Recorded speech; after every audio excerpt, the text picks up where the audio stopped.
Hey everyone, how is it going? Is your internet feeling slow on Windows 11? Maybe website take forever to load.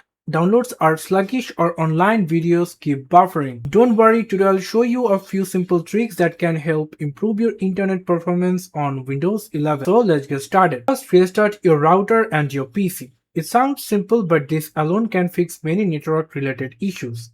If your internet's still slow, let's move to the first fix. Press in your keyboard Windows plus I. It will going to open settings and then click on network and internet option.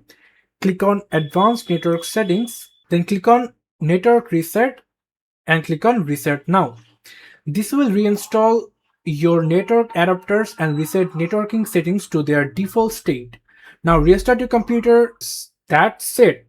These simple fixes can help make your internet connection faster and more reliable on Windows 11. Thanks for watching until the end. If you found this video helpful, don't forget to subscribe to the channel and let me know in the comment what internet speed you're getting after trying these fixes.